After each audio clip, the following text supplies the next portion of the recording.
Kathy stared at the well-dressed man standing in front of her, his words still echoing in her mind. "Kathy Brown, you've been served," he'd said with a little sadness. The people in the office had grown deathly quietly, and for a moment Kathy thought time might have stood still. In her hand was the death warrant for her 5-year marriage. With a small sob, she slumped into a chair, clutching the paper. Slowly, the office began to come to life. The stares, the whispers, and all the disapproving looks started to build. Suddenly, Kathy heard her friend's soft voice beside her. "Kathy, come on," Kit said gently as she took her friend by the arm and stood her to her feet. "Let's get you into a conference room and out of this spotlight." The raven-haired 30-something woman guided her friend away from the gawking stares of their fellow office workers. Those who had witnessed the show noted how Kathy had gone from a loud, flirty, fun-loving blonde to a beaten woman in just minutes. A few saw humor in the irony, others pity. Most already suspected the reason behind the divorce papers. "How? I don't understand," Kathy stammered.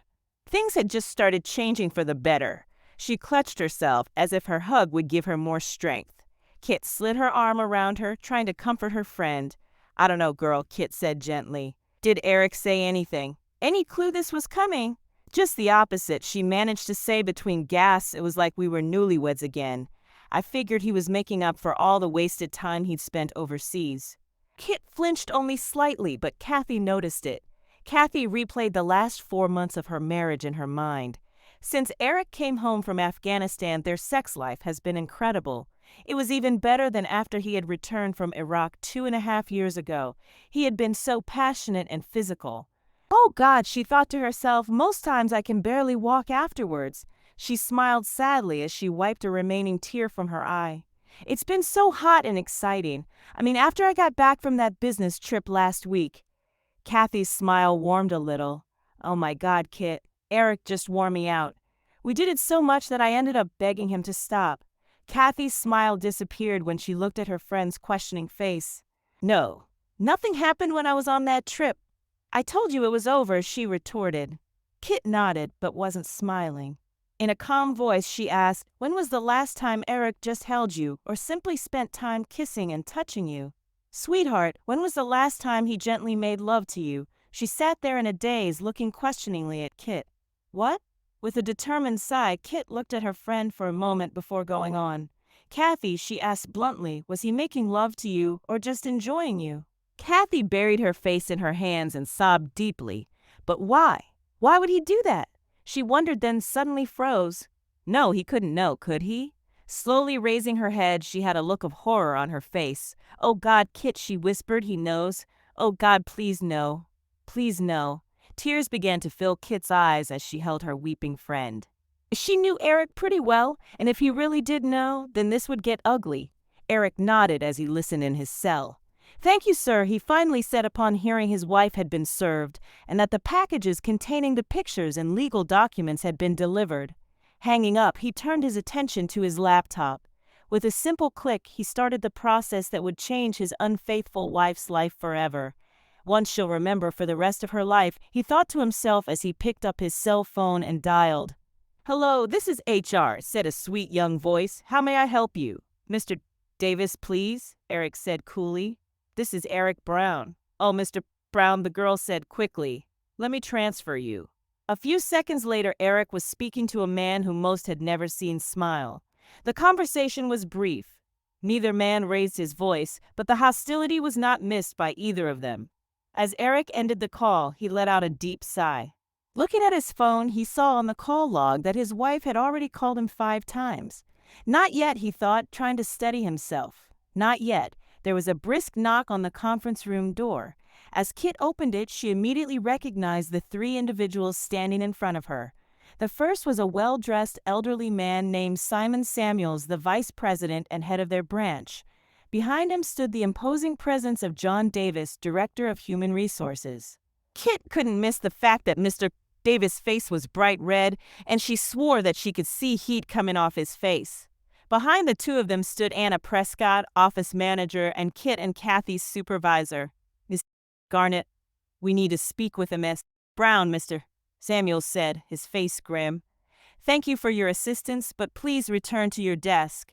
The three walked into the room and Kit left behind them, gently closing the door. "Miss Brown, we have a problem," Mr. Samuels began. Kathy walked quickly out into the parking lot, trying not to stumble. She held tightly to the manila envelope that Mr. Davis had given her. Inside were pictures, horrible pictures of her and Sean Thompson, a business manager from the third floor. Mr. Davis had briefly recapped his discussion with Eric. Eric was threatening to make public the fact that the company had not enforced their code of conduct policy. He told Mr. Davis that he'd discuss it with his future ex-wife at home before he decided on whether to pursue any possible legal actions. Mr. Davis informed her that they would be meeting with Sean next, but that she should get herself home and talk with her husband before this all gets out of hand. He had also informed her that they would all sit down with her and discuss her future with the company tomorrow, after she had met with her husband. Kathy had a difficult time finding her car because she was still crying so hard, the bright sunlight glare off of the cars making them a little more difficult to identify. However, her car should not have been that hard to find. The big black SUV was not easily hidden. Kathy crawled into it, remembering the fights that had led up to Eric finally agreeing to lease the car for her. He conceded just before he'd left for Afghanistan. She wiped her eyes, put on her sunglasses, and took off for home. A man in an old Chevy sedan parked close by picked up his cell. "Thanks, Bob," Eric said calmly. No, that's all. "Please tell Ron that you guys did a great job and deserve the bonus. Thanks again. Goodbye." Looking down at his laptop, Eric sighed again. Just one more call, he thought to himself. Just one more, and there would be no turning back. But why would he even want to go back? All that was left was an unfaithful wife that tore his heart out and a shattered marriage that he would never be able to put back together again. Eric shook his head and took out a prepaid cell phone. This last call needed to be untraceable. He dialed quickly, then waited. First ring. Second ring. Third ring. A soft click, and then silence. Eric sat emotionless as he stared at the video feed on his laptop. Finally, after several minutes, a tear ran down his cheek. Kathy pulled the big SUV out onto the interstate and groaned. She had hoped she would be able to avoid the rush hour traffic. She hadn't. She pounded on the steering wheel. At this rate, she knew that her usual 30-minute commute would take over an hour. She thought about her marriage, about how unlikely she would be able to salvage any of it. Eric had found out about her affair. Before Iraq, he might have been able to forgive her, but not now. The pictures had been taken while he was away in Afghanistan. She sobbed, realizing what he must think. Even though the chances were remote, she had to try to save it, simply because she still loved him. A funny way of showing it, though, huh? She chided herself, cheating on him not once, but both times he had gone overseas to serve his country. She shook her head quickly, as if trying to push back the guilt and shame, but the tears began flowing again. Trust was not something that came easily to Eric. His childhood had been a hard one. His father had run out on him and his mother when he was little, and his mother was an alcoholic. In the 5 years they'd been married, Kathy had only seen his mother twice. Once at their wedding and once when their son was born. It had taken him years to trust Kathy.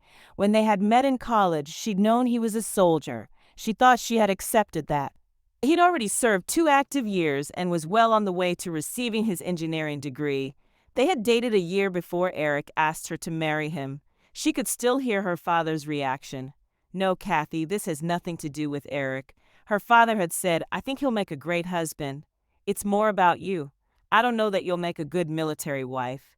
Now, don't get mad, honey, but it's damn hard to be a good husband or wife when your spouse leaves for a year."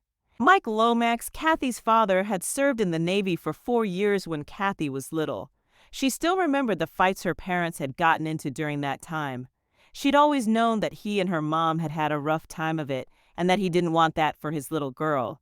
"You were right, Daddy," Kathy sniffed as she shook her head. "You were so right. I made a terrible soldier's wife." They had bought a very nice starter home, and Eric had settled into a nice engineering position. Life looked so very promising, and then Uncle Sam called. When he got the news of his deployment, she had berated him mercilessly about him abandoning her. To make things more difficult, when Eric left for Iraq, she was already 4 months pregnant. Kathy wiped her eyes as she crept through traffic. She remembered the loneliness she'd felt as she went on with life without Eric there. Sure, her mom and dad had done their best to help, but the sleepless nights alone had eaten at her. She had needed Eric to hold her during that time, to hear his voice whispering it would be all right.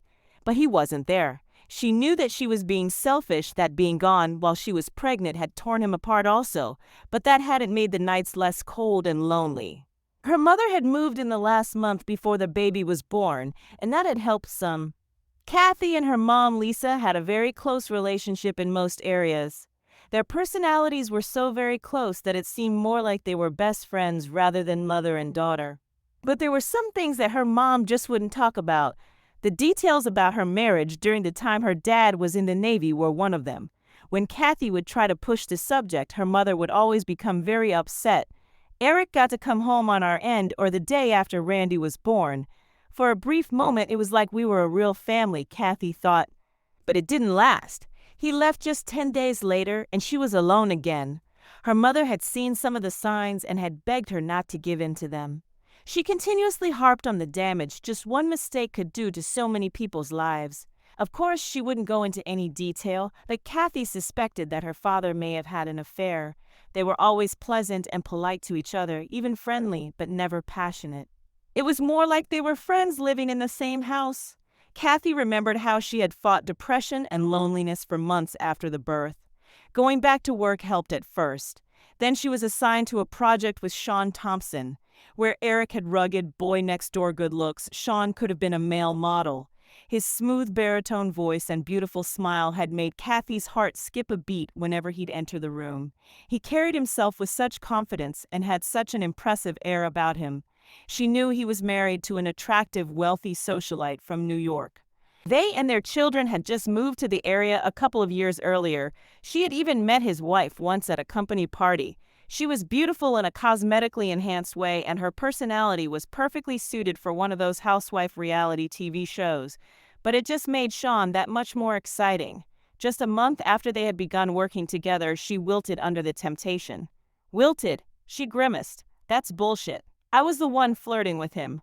A short 2-day business trip with the project team had provided the opportunity to turn that flirting into a full-blown affair. They met several more times, but she ended it shortly before Eric came home. Eric returned changed. The carefree country boy part of him seemed to have died. She knew his tour had been difficult and that he'd lost some close friends while he was over there. She even remembered the call from him a day after the worst had happened. The Humvee in front of him had hit and wide, killing 3 of his friends and maiming another one. Eric had taken it hard. Kathy remembered just letting him cry on the phone because there was so little she could say that could comfort him.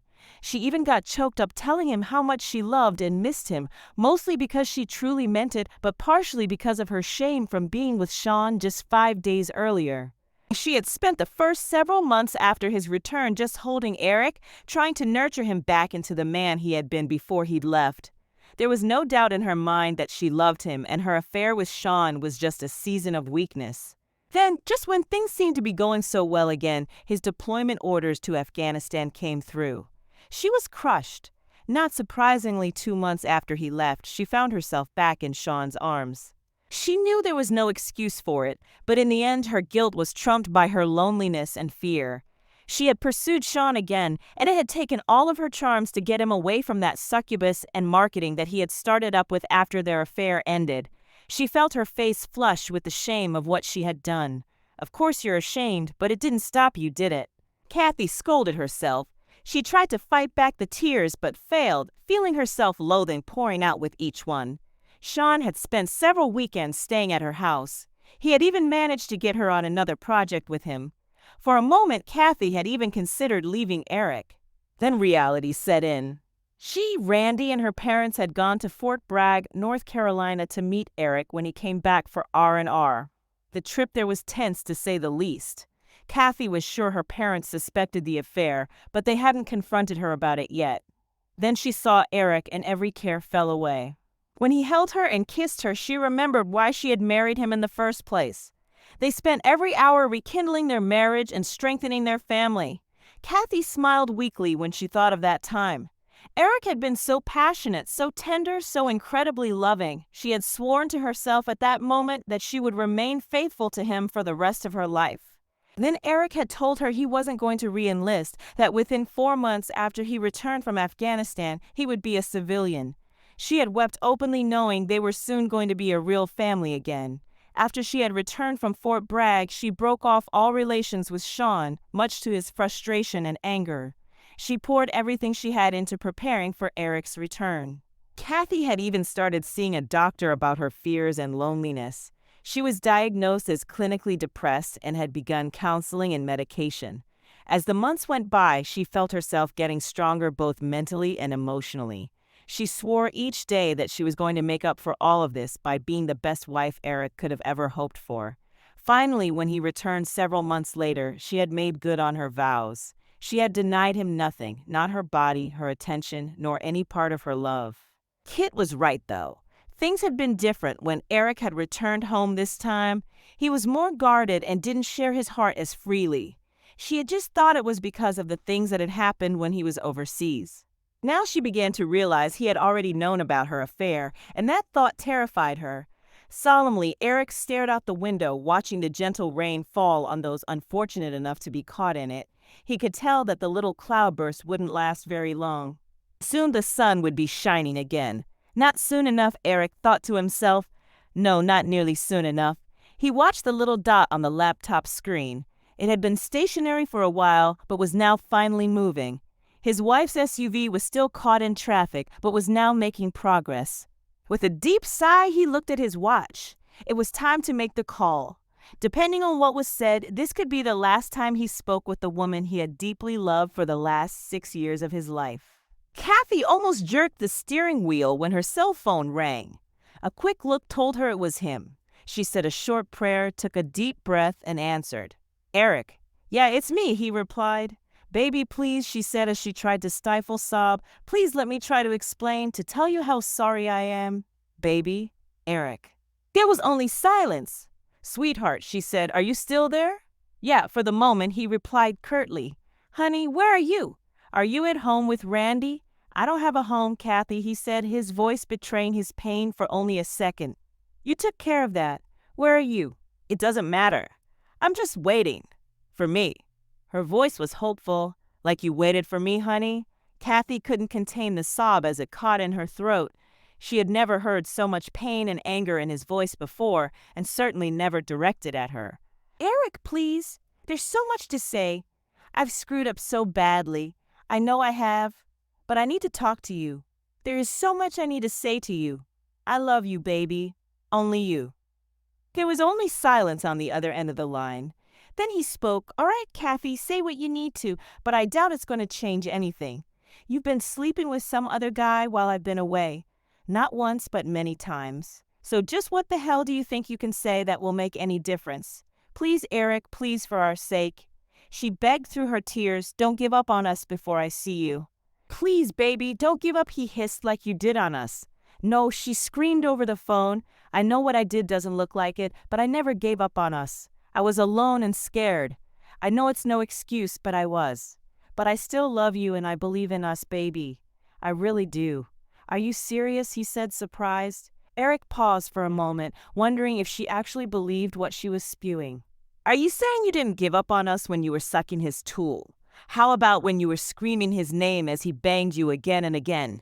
Tell me how the hell you could even begin to think that wasn't giving up on us. All she could do was cry as she crawled through traffic, trying to get to him as quickly as she could. If she could just see him face to face, then he'd see the remorse she felt, and then there might be some hope. He continued bitterly, I finally got the proof my wife was cheating on me while I was in Afghanistan. Lucky for both of us, I guess. I think I might have killed you and then a hole if I'd found out while I was stateside. After a few seconds he sighed, Kathy, this will be our last conversation. If we get disconnected or either one of us gets put on hold, then there won't be another one. Eric, please, she pleaded, we can go to counseling. We can get through this, baby. We really can? He continued. Listen, there are a few things you need to know before you get home. First, I've cleaned out all of our accounts and maxed out all the credit cards.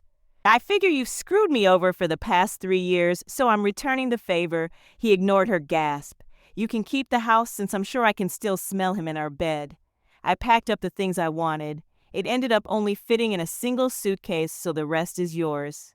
You can keep your SUV, though I'm not sure how you'll pay for it since I'd suspect you'll be fired tomorrow. I've sent those pictures to all of your coworkers, family, all of our friends, and even our church. Plus, I've submitted them and a bunch of videos to several spicy sites along with all your information. I'd suspect that you'll be very popular soon. Oh, Eric. No, Kathy sobbed. Why? Why wouldn't you wait until we had talked? I did wait, Kathy, he said calmly. I waited 4 months after I got back. But you said nothing, and wouldn't have said anything if you hadn't been caught. Isn't that right, baby? What could she say? He was right. As for your little boy toy, Eric sneered. I almost paid him a little visit. But after meeting with his wife a few times, I don't think that it will be necessary. That is one vindictive witch. You might want to give Sean a little heads up. He'd better run. Seems his wife's family has some interesting connections with some very shady people. It wouldn't surprise me if little Sean doesn't get through the year without having an accident. She'll probably come after his little 300 Forest too. Oh wait, that would include you too, wouldn't it? Eric, please, give me the chance to make this up to you, please. Kathy's cell phone beeped. Looking at it, she recognized the number. Eric, it's Mrs. Johnson from next door calling. I told you if you disconnect, we're done. His tone was threatening. Startled, Kathy replied softly, Okay, baby. I was just concerned that maybe something had happened to Randy. Randy's fine. Eric's voice softened. He's with me right now, and he's sound asleep. She sighed in relief and let the call go to her voicemail. Speaking of Sean's wife, Victoria, he said calmly, well, you two went out on your little business trip last week. He was interrupted by Kathy's cell phone buzzing again. It was another neighbor calling. Sweetheart, it's Mrs. Wilcox. Are you sure Randy's okay? Yes, both Randy and I are perfectly all right, Eric said with an eerie tone that made Kathy begin to panic. He chuckled. Now about Victoria Thompson. She's quite something. While you and that a-hole were finally acting like you should have been for the past 3 years, I was spending 2 days getting to know his wife intimately. Kathy gasped as she felt both the anger and hurt from hearing of her husband's betrayal. Her tears began to flow again. I'd like to tell you she's a hell of a lot better in bed than you were, but the truth is that she isn't, he stated. Between her whining and her bitching about everything she wants and where and when to do it, hell, that just tipped the fun out of it. I'm sure Sean would agree. So congratulations, Kathy. You've won the best sex with a 304 award. Eric, stop it. Please. Kathy begged. Please. Just stop. She began sobbing again. She slammed her small fist against the steering wheel, screaming profanities at the surrounding cars as they crept forward. Slowly, she regained her composure as she wiped away the tears of frustration. All right, Eric, she sniffled, you win. You got your revenge. You've broken me. She paused, waiting for him to respond, but only heard silence. But I still love you, Eric, she said softly. There's no excuse for what I did. I know that. But all I'm asking is the chance to make it up to you. I'm begging you, please. Please let me explain myself. There are some medical issues you should know about. If you ever loved me, please meet with me. Please, baby. Medical reasons. He snorted. Postpartum depression, clinical depression, bipolarism. Hell, try post-traumatic disorder. In the end, it doesn't really matter, does it, Kathy? You still went and had sex with some other guy. How did I find out? It really doesn't matter. Once I did, I hired some people to watch you. They did one hell of a job, too. They tapped phones and planted cameras all over our house, even put one in our bedroom. Oh, Eric, she cried. Do you really hate me so much that you could do all of this? Isn't there even the tiniest bit of love left? Well, there was, he replied quietly before I watched that video of you and him in our bed. Do you remember that time, Kathy? The time that Randy walked in on the two of you? Kathy gasped. Oh, God, no. Please note that. Eric's voice was strained as he fought to control his emotions. Imagine how I felt as I sat there and watched as my 2-year-old son called another man Dada. Anything I felt for you died right then as I watched you lift our son into bed with the both of you. Damn you. Which Eric's voice cracked. I guess I was lucky that I didn't see that until after we had spent time at Fort Bragg. When I saw that I was shattered, I almost lost it over there, and that's a place you can't afford to lose it. Eric looked down at his laptop and saw that Kathy was still driving. It's time, Kathy. I have to leave for a place where you can never find us. Where are you? Why us? Where's Randy? She screamed. You need to hurry, Kathy, you need to hurry. Don't leave Eric, I am coming. Kathy never reached home. A video camera on the highway found her driving while talking on the phone. The car was crushed, and no one tried to check for the brake oil leakage. Eric was paid hush money by Kathy's former employee. Eric got married 2 years later with Samantha. She was a widow of a fellow brother who lost. Eric got married 2 years later with Samantha. She was a widow of a fellow brother who lost his life in Afghanistan.